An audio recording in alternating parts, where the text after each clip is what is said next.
गुफुर नोंथांमोननि थाखाय आं मोननैसो फिसा गेदेर निउस लाना फैबाय। भिडिअखौ स्किप खालामालाबा जोबजासिम नायलांबाय थादो। दानिया फैदो लोगोफोर आवगायलांसै। मैया इउपिपिएलनि प्रेसिडेन्ट प्रमद बर' आरो इउपिपिएलनि भाइस प्रेसिडेन्ट हानिफ आली बिथांमोना क'क्राझार पुलिस स्टेसनाव बर'नि राजा पृथ्वीराज नारायण देव मेसनि सायाव एफआइआर होबाय। मानोना बिथाङा प्रमद बर' आरो इउपिपिएलनि सायाव हेंथा बाथ्रा होनदो होनना मिथिनो मोन्दों।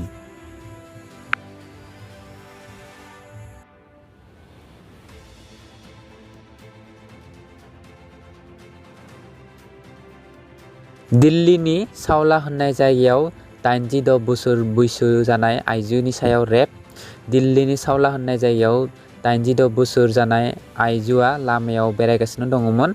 सासे 37 बोसोर जानाय सनु मुंनि हौवाया गावनि बाइकआव न'आव लांगोन होननानै गाखोनो लिंनानै लामा सेराव रावबो गैयै समाव आइजोखौ रेप खालामो। उनाव 86 बोसोर जानाय आइजोखौ हस्पिटालाव लांनाय जादों।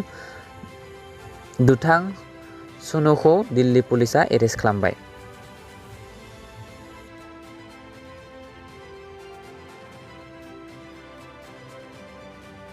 दानिया फैदो लोगोफोर गुबुन मोनसे खौराङाव। दाखालिसो जालांनाय 5 सेप्तेम्बराव डक्टर राहुल बसुमतारीखौ दिगन्त तां मुंनि सासे गाज्रि मानसिया राहुल बसुमतारीखौ आलाय सिलाय बुथारदोंमोन।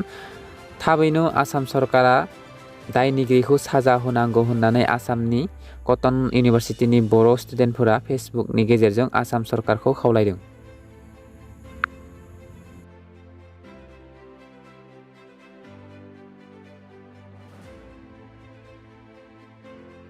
बलिउडनि एक्ट्रेस कंकना रावाट आरो महाराष्ट्र गभर्नमेन्टनि जानाय दावराव दावसि जानायाव वाइ+ सिकिउरिटिजों लोगोसे कंकना रावाटआ मैया आरो मुम्बाइआव फैबाय।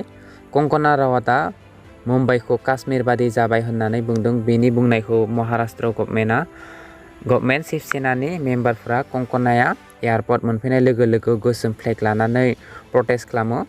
महाराष्ट्र गभर्नमेन्टआ कंकना रावाटनि अफिसखौ इल्लिगेल कन्स्ट्रक्शन होननानै जेसिबि लानानै बुफाय बुसि खालामो। दा कंकना रावाटआ कर्टआव केस गेलेगोन होनना बुंदों। कंकना रावाटनि अफिसखौ बुफाय बुसि खालामनायाव गोबाङानो दुखु मोननायखौ फोरमायदों।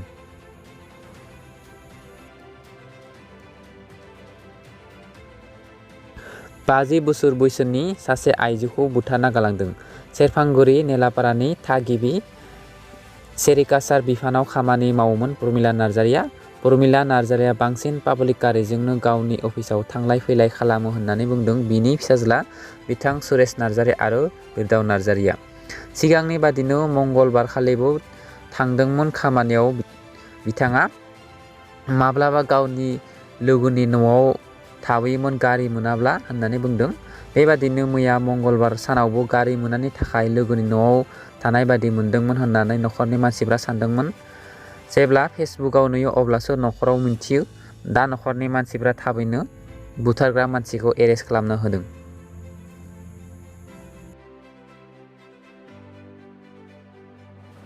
छत्तीसगढ़आव माओबादीनि बेरेखा स्पेशेल फर्सआ अपारेशन खालामदोंमोन। बेयाव 4 माओबादीफोरखौ गावथारनो हायो होनना बुंदों आर्मिफ्रा। जोंनि इन्डियान आर्मिफ्राबो सासे जखम जादों होनना बुंदों।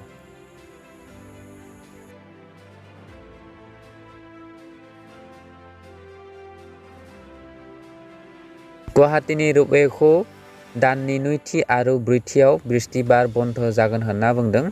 सोरबाफोर रपवेआव गाखोनायनि प्लेनिं खालामदोंब्ला बृहस्पतिबाराव थांनो नाङा।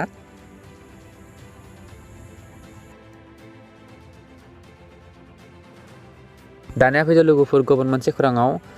आसामाव कर'ना भाइरासआ दाबो जोबनायनि लामायाव फैयाखै। सानफा एफा सानफ्रोमबो बारायलांगासिनो दङ। मैया सानसेयाव आसामाव 31,531 जन गोदानै कभिड टेस्ट खालामदोंमोन। बेनि मादाव 2,200 जन सुबुङा कभिड-19 पजिटिभ जादों। आसामाव दिनैसिम गासै 1,33,006 जन सुबुङा कभिड-19 जादों। बेनि मादाव 1,03,504 जन सुबुङा हामफिनबाय।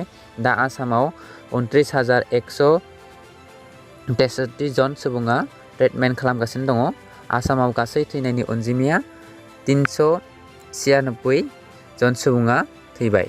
स' लोगोफोर नोंथांमोना जुदि आंनि भिडिअखौ नायना मोजां मोनदोंबा लाइक साबस्क्राइब खालामब्लानो जाबाय आरो फल' खालामनाबो दाबाव जाहाथे आंनि गोदान भिडिअ नोंसोर थाबैनो मोनहैयो।